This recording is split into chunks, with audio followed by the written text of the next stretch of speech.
Hello, we are here with John Weddleton running for the open assembly seat in South Anchorage. Good morning, John. Morning. Thanks for being here with us Glad today. to be here. Go ahead and tell us a little bit about yourself. Well, I moved here from Fairbanks in 1987. I was an economist there, doing consulting projects, teaching a class. But when the economy tanked, there were no consulting projects, the class was canceled. So I moved to Anchorage to work in a friend's comic shop for just a couple months until I found a real job.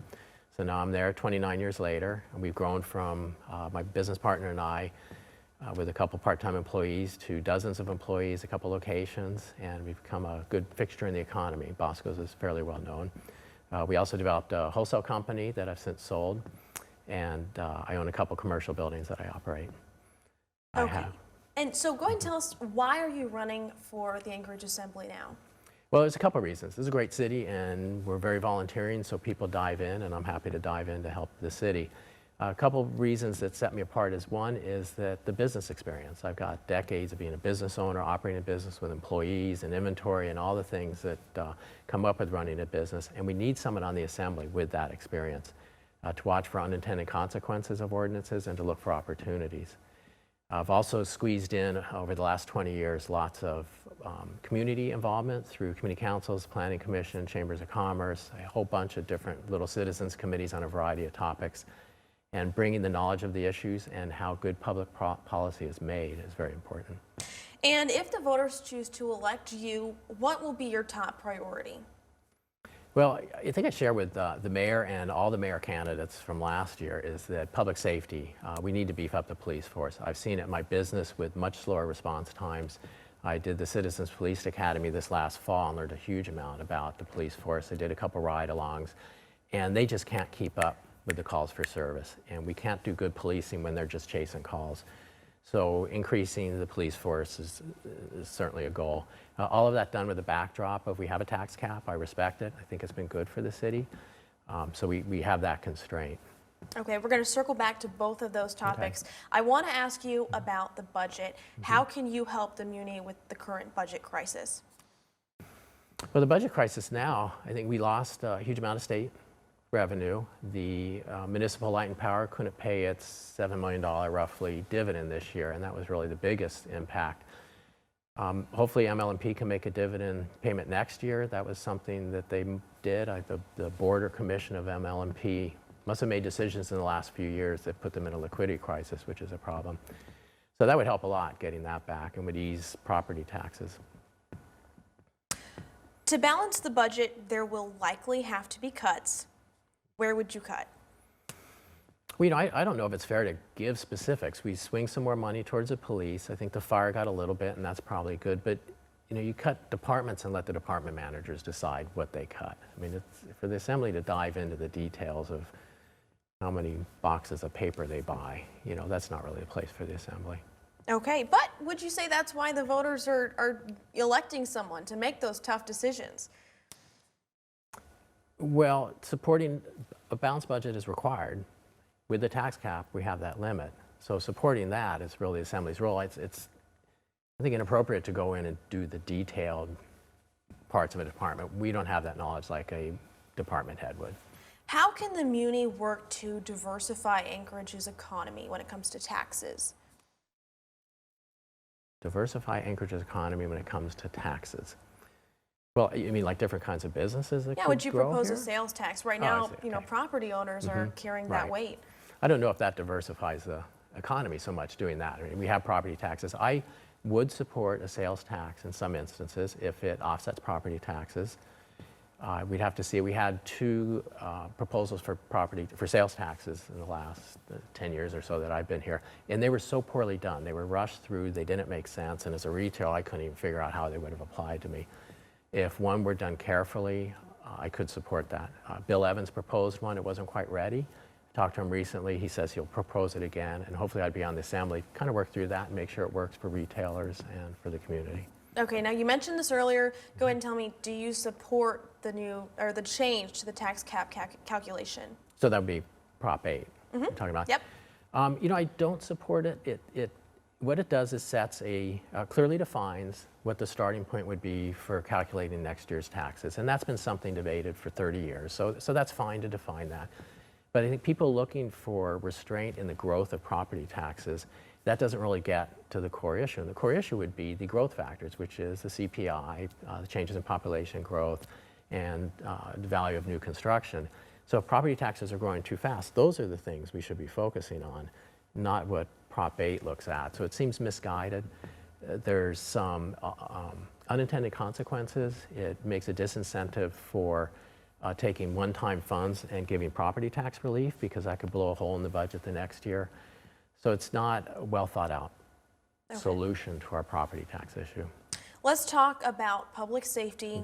We need to beef up the police force, is what you're saying. Any other ideas, and how would you accomplish them?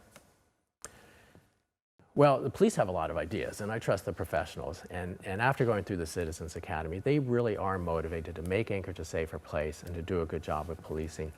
When they're just chasing calls for service, they don't have time to do proactive things to try to prevent crime, to get out in the community and talk to people who might be very likely to offend.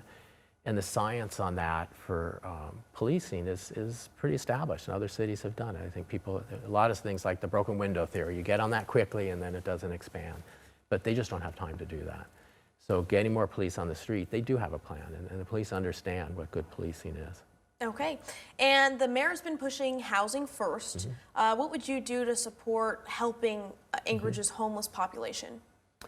I do support housing first. I was on the planning commission when Carlick Manor went through, so learned quite a bit about it then. I've seen that it has been successful. I ran into Nancy Burke, the homeless coordinator, recently, and she told me of success where someone came in, was drinking, quit drinking, found a job, and has moved out, which is very impressive because the people accepted into Carlick Manor kind of thought of as late-stage alcoholics with not a huge amount of hope for successful life. So it's good to see that it is successful, and expanding that is good. I would like to say on the homeless issue, we tend to think of that, the people we see on the street corners begging. And if we didn't give money to them, they probably wouldn't be there. So take away that incentive. But we think about 600 to 800 people living homeless that we see on the streets, the street people. But the broader definition of people couch surfing, don't really have a secure home, is 8,000 to 10,000 people. So we're really looking at that sliver of about 10%. And the rest, 90%, are friends helping friends, relatives helping relatives, church groups helping each other out. So it says a lot for Anchorage that most of the homeless issue is taken care of by us, not by government. There is a place for government to get in and help these people may have burdens of mental health and alcoholism and other issues, and try to help them live the best life they can. Another issue with housing, there's a lack of it, and the city is projected to grow. What steps should the Muni take to prepare for that? Well, there have been a lot of steps. I've been very involved with Title 21 for 15 years. And a lot of that is, we've changed the way we're growing. We could grow out. Now we're tearing down old stuff and building new. So there's more of a thought of protecting those neighborhoods that people have bought into so they're not transformed by new development, but at the same time not making it super hard to develop. There's projects downtown. Widener's looking at doing a 36-unit development, and then there's one several hundred. There's a project, the kind of south end of Spenard and McRae, that would bring many hundreds of units, 200 to 800, depending on where they land with some transportation issues. So things are developing. I think the city should try not to get in the way, not ignore neighborhood issues, and do what we can to make it cheaper. This summer, we are going to see a whole new industry start here in Anchorage. How should the Muni be regulating commercial marijuana? Well, the vote was to regulate it like alcohol. I think we have to respect voters' wishes and try to make the best of it. I think it will be a learning curve. We are following other cities and states and just trying to figure out what they did, and we'll just learn as we go. Okay.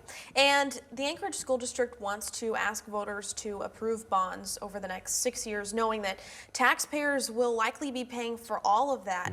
Do you support those bonds? Well, I know this year's I support. We'll have to see what the next 5 years say. It is a shame to lose that. That's really the biggest hit of the state budget crisis, is that 60 to 70% of those bonds. But we need good schools. I've knocked on about 2,400 doors so far. I talked to 900 plus people, and state budget and schools reign high as the topics people bring up. We want good schools. People choose their homes based on the schools their kids will go to, and people choose to live in Anchorage or not based on our schools. So we need good schools. Okay, and last question, how would you rate the mayor so far? What grade would you give him? Because he's doing good. You know, I don't know him well. I think his budget came in a couple million less than the previous mayor's budget, which is good. He did what he said. He shifted money from other departments towards the police, which he said he would do. I agree with the housing first, and he's looking at that. He surrounded himself with some good people. I've known Andrew Hawkrow for many years, and he is a can-do kind of guy. Chris Schutte's done some great job in the downtown partnership, and he's helped the Spenard Chamber of Commerce that I helped found kind of set some goals and figure out what we could do in that community. And I think he is focused on helping people build too. He's made changes in public works that I've heard from builders do seem to be working, and I would hope to continue that. All right, so it's a good grade then? That's probably a pretty good grade. Yeah. Okay. We'll see. I hope to get to know him better on many Tuesdays. All right, well, John Weddleton, South Anchorage, thank you for your time. Thanks.